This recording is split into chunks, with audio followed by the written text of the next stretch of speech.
She leads Transition Value Partners, advising boards and C-suite leaders on climate transition strategy and policy. And with nearly 30 years in leveraged finance, climate-related transition and strategic governance, she brings a deep expertise to the field. And she won IJ Global's 2023 ESG Pioneer Award and was named Most Innovative Sustainable Lawyer at the Financial Times Innovative Lawyer Europe Awards 2021. Whoa, is that it? She's a board director for the Net Zero Lawyers Alliance, a race to zero accelerator for law firms. And additionally, she advises climate-focused startups, including Carbonaires, a carbon management company, and Vested Impact, a fintech innovating in impact assessment. So, Thank you for having me. Absolutely. Yes. And perhaps we follow with you for the question. Could you tell us a little bit about yourself and how you make a social impact? Sure. Thank you for the kind introduction. That's a lot about me. I think we were talking about this earlier. We all kind of make social impacts in very different ways. I have much more what you would think of as kind of like a businessy focus, but I think that's an interesting lens through which you can also make social impact. It's not just by one type of business or area in order to make a social impact. So I would say my social impact comes in two guises. One, in the world of climate change, whatever people think of it, extreme weather doesn't really care what you think of it. So it's more about getting people to think about what that means for them. So that's one of my areas. I think the other one is, historically, you're lucky to have not one but two lawyers on the panel. Law is an interesting place, and my background is in leverage finance, which is a highly not female area, and even more not female is high yield, which is what I did, which was sub-investment grade debt, which used to be called junk bonds until it got a facelift into high yield. People like high yield a lot more than junk bonds.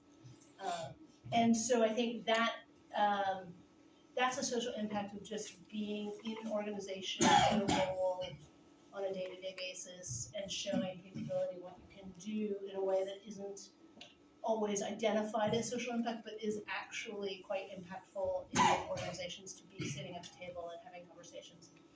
So. Lovely, thank you so much. Wonderful. Long Lee, please. How do you make a social impact? Okay. Well, thanks for having me here amongst these two amazing, inspiring women. I'm doing my social impact on a very different level. I'm doing it on more community side.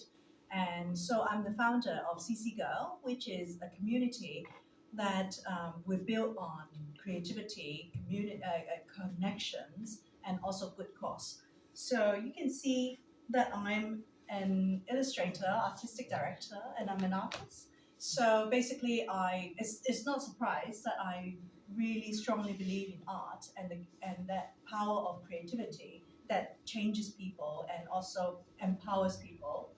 And so let me also tell you about a bit about my community. We do we have like-minded people coming together, and we support each other. We uplift each other. We do a lot of events, and we support charities in different aspects. And sometimes we have charity donations or auctions that raise funds for charities. But the most important thing is to bring people together, and we very often show up and make little bit of impact every single time.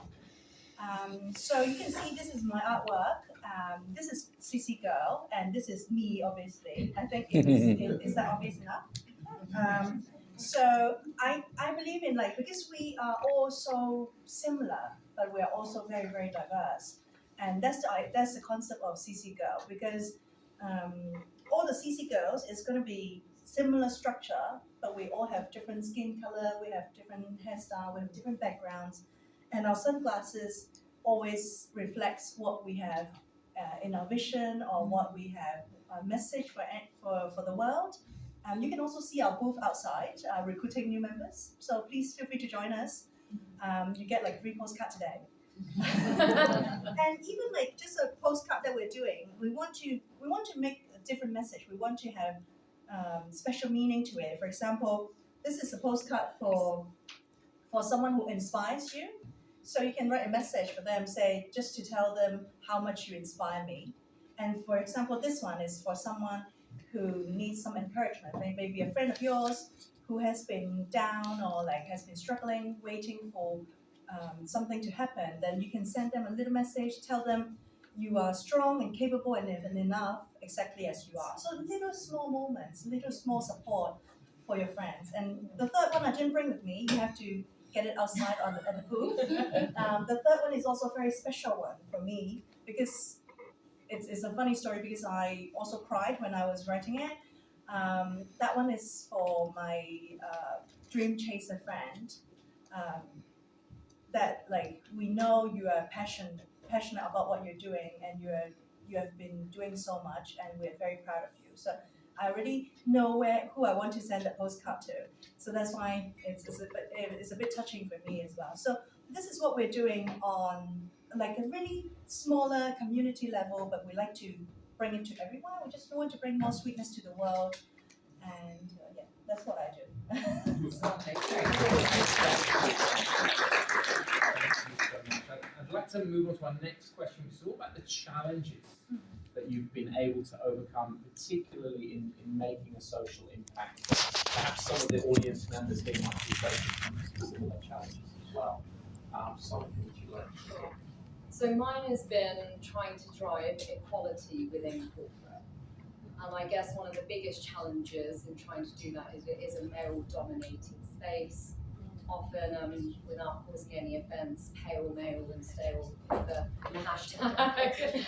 So trying to change that ideology, coming from a different background, a different age, ethnicity, etc., is a challenge. But it's working. Like, look, we're having the International Women's Day talk right now, and to have so many men in the room is just so positive. You know, women only make up 50% of the population. So if we just have these conversations with ourselves, it's talking in an echo chamber. And we're not going to change anything without our male allies. So thank you so much for staying and listening. And yeah, things are moving, but I guess that has been my biggest challenge. Thank you so much. Lon, would you like to? Yeah, so I have a couple of challenges. I think one of them is that a lot of times women tend to wait to be qualified to speak up or to tell people what they think. But I think this is from our upbringing. I think we always want to be really good before we say something so that we avoid making mistakes. And we're trying to change that. We want something to be imperfect. We want to be learning along the way. So CCGO is not perfect. So everyone's not perfect. But we're learning along the way. So that's one of the message that I really want to bring out as well. So that can sometimes stop people from speaking up and also stop people from like uplifting each other and also competing with each other sometimes. And another challenge that I have is it's actually my personal challenge because it's hard to balance that kind of passion for making an impact and also the business and work. For me, I'm very lucky because I'm doing a lot of art and design and artistic direction, which is something I'm passionate about. But it's often bring to burnout. It's easy to work too hard or like we're not going to stop doing it because it's never enough because there's so much that we can do. So we're also reminding each other to have the self-love. We have to give ourselves some relaxed time and cut ourselves some slack. And whatever we're doing is good enough. That's what we like to remind each other as well. Thank you so much. Yeah, good answer, Anna-Marie. Challenges. So I think one of the challenges is separating what your perception of something is and what something is. And so obviously as a lawyer, you know, my as background, my world is constructed through words. But those words that you tell yourself are very interesting, and the perceptions and your takeaways of things are also very interesting. And I think one of the challenges is being able to identify what your perceptions are. You're never going to get over them, right? We all come with our own baggage. My brother and I joke about whether it's hand carry or goes underneath. But being able to identify what it is that you might be perceiving in a situation versus what is actually happening in that situation and how that might be occurring differently for different people, I think takes a lot of energy and effort. And so, you see that in situations where people especially feel a sense of scarcity. And I think it's the challenge is to not go down a rabbit hole of scarcity, because when you have this feeling that something is very scarce, you retreat into your perceptions in a very hard way, right? So you'll say, oh well, they're being very critical of me, and they're being this, or this, I've reached out to this client, they haven't written me back in 3 weeks, they really hate the work that I did, but they don't hate the work that you did, they're busy. And 3 weeks maybe felt like 3 days because they've been on a project, right? So I think it's not, the challenge is identifying that perception and then saying, okay, well, that's perception. It might be true. Sometimes it's true, right? Sometimes they do hate you. But usually it's not true. Usually it's not true. They don't really hate you. And then being able to kind of say, okay, I'm not going to let that perception of what's happened interfere with the next step and what can happen in this deal, in this situation, in this relationship. And when I say relationship, I mean like client relationships and professional relationships, as well as your personal relationships. It's pretty important in personal relationships as well. But having that kind of frame. Fantastic, thank you. I think that leads us beautifully to the next thing that I wanted to bring up, which is that the idea of the scarcity mindset, I think, has perhaps influenced particularly what we're seeing at the moment from America with the pushback against diversity, equity, and inclusion initiatives. And I would love to ask you, how do we stay motivated in these times where it seems like we're hearing on the news constantly about all of these changes that I'm sure can bring up a lot of negative feelings in people and make people think, screw it, what am I doing? Exactly. If you'd like to perhaps You're going to continue. start with the American. Yes. Right. Good week on you. I was going to my dad did this for a very long time. Look, I think we live in a really noise-saturated world. And so I think one of the big things to understand is what you hear and what's coming at you like an avalanche is not necessarily what's actually happening underground. Yes, like the rollback stuff, yes. But in terms of like people's reaction to it, there's north of 360 million people in the United States. And what you're not seeing in all that noise is what people are doing on the ground, how people are reacting to it, how many people are against what's happening, and kind of what that looks like.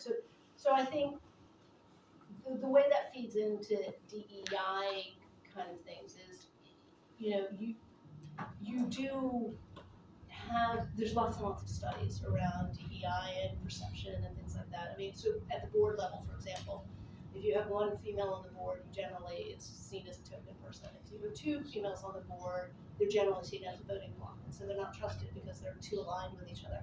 If you have three people who are female on the board, suddenly they become humans again, and they have their, and then they're thought about and looked at in that way. And so, yes, we're hitting a bumpy road. Yes, it's a time to reset. Maybe actually it's a great opportunity to reset. Really, maybe it's a great opportunity to have an open conversation with people. I was half a year ago. I was in maybe a year ago now. I was in a big partners conference, so 380 partners with me, 381 partners in this conference, and it was a huge room. And everybody was having dinner together. And one of the guys who's another partner says to me, oh, we're doing so well on all of our DEI, because we always talk about how great it was. Everybody, every corporate always talks about how great they are at this. And so they're like, oh, it's so great. We're doing so well. There's so many women in this room. And I said to him, That's an interesting observation because the room holds less than 30% female in this room. And you looking into the room and saying there are a lot of women in the room tell me that you are used to looking at rooms that have even less than 30% women in them because you think there are a lot of women in here. Right? And he was like, oh. And he's perfectly good guy. He wasn't evil, he's not a bad guy at all. It was just about helping contextualize what was happening. Because he was like, yeah, we're doing really great. I'm like, yeah, we're doing better than we did. And we're not doing really great yet. But it was in a way that wasn't like demonizing to him, right? So that was my little thing. I'll move on. Thank you so much. Lon, how do we stay motivated in these challenging times? Yeah, well, I personally believe in like positivity and like just keep going forward. I think making changes is never a linear kind of route. It's always going to be bumpy. It's always going to be zigzag. We don't need to focus on setbacks. Of course, there are setbacks, and I personally like to encourage everyone to look forward. We just keep doing whatever we're doing. We believe in the good things and what we think is correct, and we should really voice out, and we should really be more visible and more represented in the world, and just make that, like as I said, small impact every single time, and it will like create this ripple effect, and I don't think we are easily defeated anyway. So history will show like how much change we're gonna make in even like every small step we're doing now. It's gonna show like in the big picture. Absolutely. Thank you so much, Lon. Sonica. So what do you think? I think we need to ignore a lot of the noise that's coming out of Washington. I know it dominates the headlines. You know, it is hard to ignore it. It's literally everywhere you look. But the DEI stuff coming out of there not only affects women, it affects ethnic minorities, it affects people with disabilities, it affects people of colour. Now, when you put all of these groups together in comparison to the smallest group that's making the biggest noise, they don't stand a chance when we come together. So we need to ignore that noise, we need to stand up, we need to voice and we need to say no, we are not having it. We're not going to have that mess trickle over here and ruin how hard we've worked and how much progress we've made. We're just not. And actually, I think if we give it a couple of months, I agree with what's happening. We don't hear what's happening on the ground. I cannot see in any world that people aren't going to rebel against this and that things won't go back to where they should be. Thank you. Absolutely, thank you so much. The question just about practical social impact, what would be some tips and advice you'd have for audience members, especially the women in the audience, for how they can practically make a bigger social impact in their life? If you like to Yeah, continue. sure. Look, find something you're interested in. Your social impact doesn't have to be huge. You don't have to be moving mountains. You just have to take part. Find something you're interested in, look into it, and see how you can contribute, however big or small it can be. That's what I would say. Yeah, go for your passions. Absolutely. Thank Well, totally agree with that. And maybe I can share like a small personal story that I have. Something that really changed me after my university years. In my early like illustrator days, I got this job working with the Australian Cancer Fund for children. And we created a series of storybooks, which is therapeutic books for these children who are experiencing cancer. And it's written by a parent whose child has been in cancer, and then they realized there's no such support for them. So she wrote these books, and I was the illustrator for this. It's one of my first ever real jobs that I was working on. And then while I was creating, of course, I feel like, oh, my heart is so full. I love it so much. I really enjoy it. And then when it's all finished and published and all that, it's a whole series of books, like 9 books that comes out. And it's like the 8 books are stories. The 9th book is very special. It's a blank white book for children who write their own stories. So that really touches me. And also like when the feedback comes back from the children about how much that impacts them, and that blank book that really changed their life because they want to write their own story. I think the most important thing is to just tell our own story, and because each of us is so different, and we are making like this impact together, and it would just resonate so much with everyone. So I really believe in like the storytelling, and also like when I got the feedback from the children, I just feel like okay, that is like very pivotal moment of me feeling like okay, whatever I do from now has to have some meaning to it, and that really changes me and shapes me into like whatever we do. We're thinking about okay, are we going to make like a small impact? Are we going to touch someone?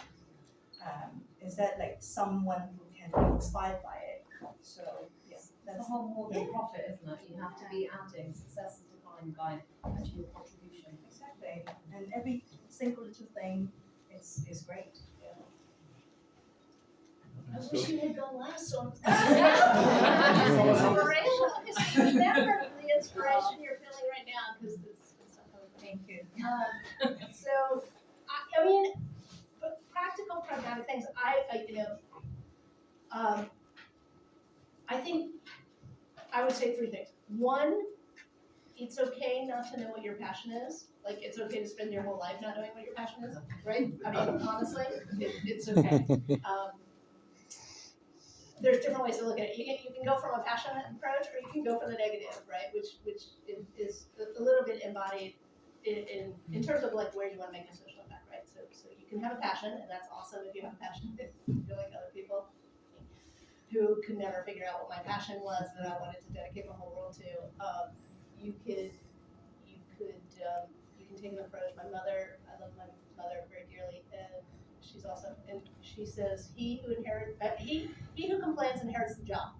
Right? And so you do not complain about how the dishes are washed. Just or anything else, like anything else in the house, you just inherited that job. But it's an interesting lens through which to look for where you want to make social impact. So if there's something that you're constantly complaining about, maybe that's something that you can get involved in because it just fries you. And so I'm motivated by things that fry me more than so that's the. And then I think the third thing I would say is it is okay to not know and also to change your mind over time.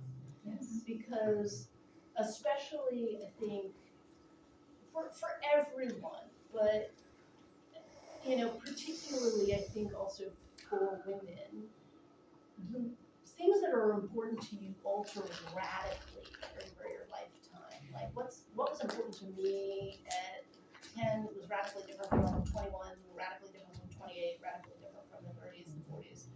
And I'll stop counting there. But it's okay to have different phases in your life where you are more and less focused on different things. That, in fact, is completely normal. And so I would say, if you don't come away from tonight going, I have a burning desire to insert words, that's okay. It may evolve over time, and you may find it in a really weird way. That doesn't necessarily come through a path that I sat down and decided what was my social impact would be. But remember her story instead. Books are that's an awesome story. Thank you. Thank you. Sometimes you don't even realise you're making a social impact. Right? You're just going about your day. Yeah. And that's actually the beauty of it with a lot of the things that we do and things we speak about and just how we interact with others. One more small thing that we can all do immediately and will make an impact. Sign up. Sign up. Please do sign up. Like I think this, like especially for the women out here, because we are already your audience, right? We are our own audience. You just love yourself a little bit, like a little bit more, and then you're already making an impact. I think already doing female empowerment if you empower yourself, right? So I think this is easy, but it's very hard. So yeah, we have to do that. Awesome.